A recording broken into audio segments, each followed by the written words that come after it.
Due to the lack of reliable contemporary sources, it's hard to know exactly what happened when the Muslims entered the Iberian Peninsula, or why. However, a combination of possibly authentic contemporary sources and later written accounts give us an idea of what occurred, starting with the prior Muslim conquest of Maghreb and the ongoing Visigoth civil war in Hispania.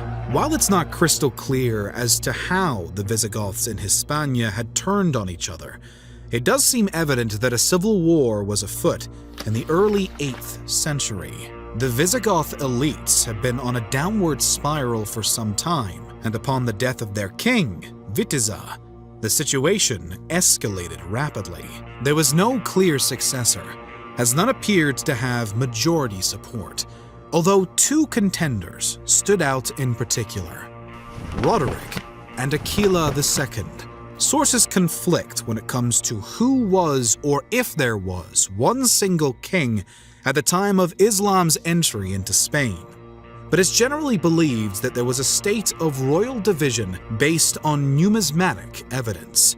In this reality, Aquila would have ruled over the Ebro Basin and Septimania, while Roderick managed the rest.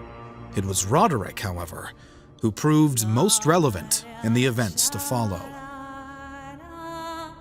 As the Visigoth kingdom of Hispania was struggling to stay afloat in 711, North African Umayyad governor Tariq ibn Ziyad led thousands of his Muslim warriors into southern Spain. King Roderick led his own men against the invaders, meeting them in the south at the Battle of Guadalete. Though there is a severe lacking of contemporary sources recounting the events of the invasion as a whole, we know that the Battle of Guadalete was decisive and brought about the death of the Visigoth king. How the monarch died is not entirely clear, but it's speculated that a portion of the Visigoth army refused to support the alleged usurper king, and thus either withdrew entirely or at a minimum pulled back enough to allow the Muslim attackers to surround the fighting portion of the Visigoth troops. The latter was then routed, and Roderick was slain in the final leg of the battle. Now, the door was wide open for Tariq and his men to push forward. The surviving Visigoths remained divided and at odds with each other, and the Muslims soon gained reinforcements under the command of Musa ibn Nasir. Aside from a small region on the northern border, the Umayyads had seized the whole of the Iberian Peninsula in only a few years. Their next challenge was to set up a new administration to manage what would now be named Al-Andalus. However, this was not altogether difficult for the Muslims to do.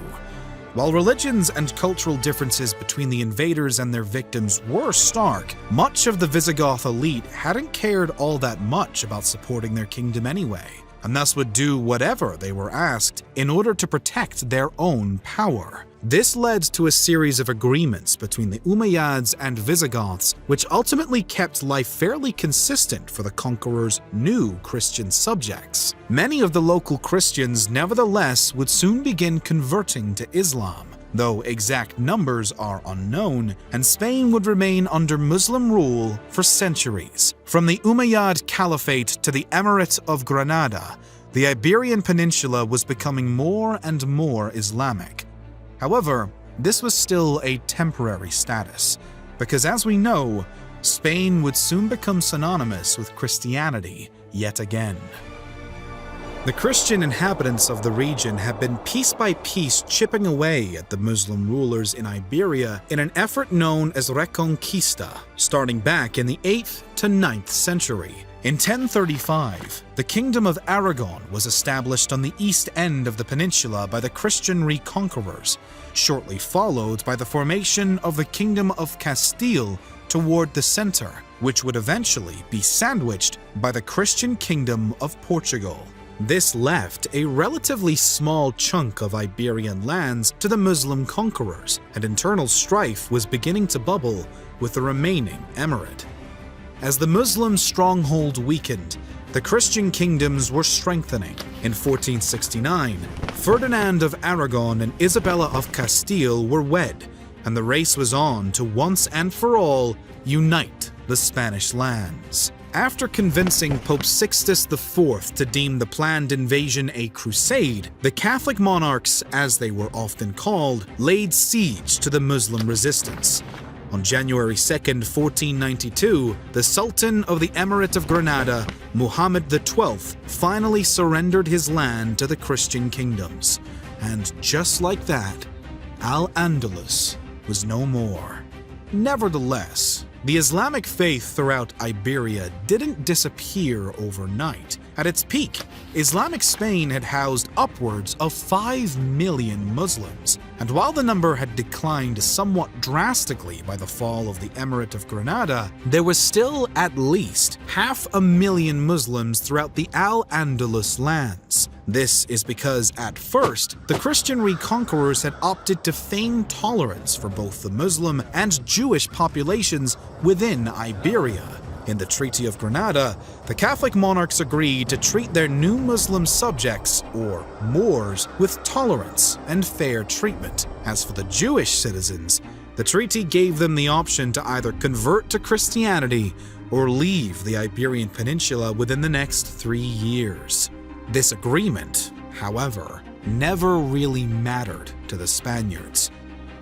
In March of 1492, Ferdinand and Isabella issued the Alhambra Decree, which ordered the full expulsion of all practicing Jews from all of the monarch's territories. Any who wished to remain in Spain would be required to convert to Catholicism, and many reluctantly did. There was also a push for the remaining Moors to convert to Catholicism alongside the Jews, notably urged by the Archbishop of Granada, Hernando de Talavera, and the Archbishop of Toledo, Francisco Cisneros. By 1499, pressure for such forced conversions sparked a rebellion among the Moors, but this only ended in the complete reversal of religious tolerance from the Catholic monarchs, who now gave the Muslims the same ultimatum that the Jews had previously received.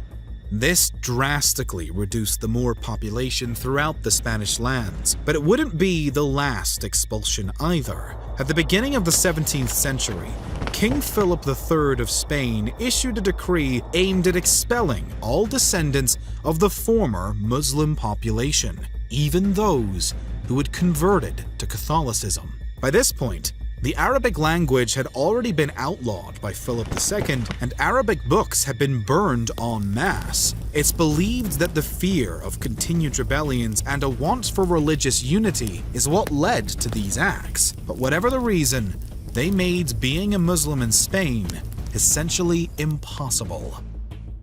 It's believed, formally, that indigenous Islam had finally come to an end in Spain by 1727, after the final large-scale crackdown on those who had remained.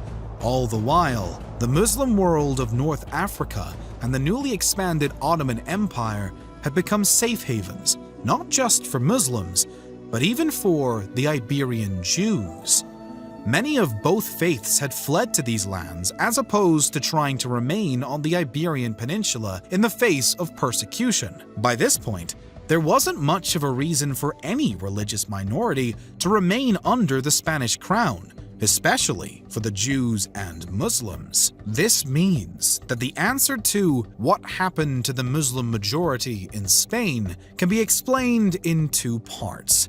For one, the fall of the Muslim leadership over Al-Andalus meant that many Muslims began to leave or convert voluntarily as they saw their own rulers and final Islamic emirate collapsing around them. But given that there were still around 500,000 Muslims in the Spanish lands, even at the time, it's clear that something else caused indigenous Islam to die out. And that's exactly the case. The Catholic monarchs and their descendants saw no reason to follow the rules they'd agreed to with the Treaty of Granada, and overall had essentially no tolerance for religious dissension. Thus, the determination to force conversions and expel all Jews and Muslims who refused to become Catholic led to a stunning decrease in both populations. As for the Muslims, the Spanish crown gave no leniency by the reign of Philip III, even for the descendants of the converts to Christianity. This ensured that even Islam being practiced in secret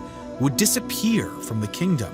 And with the nearby North African and Ottoman lands welcoming the expelled Muslims and their descendants with open arms, why would they have wanted to stay in Spain anyhow?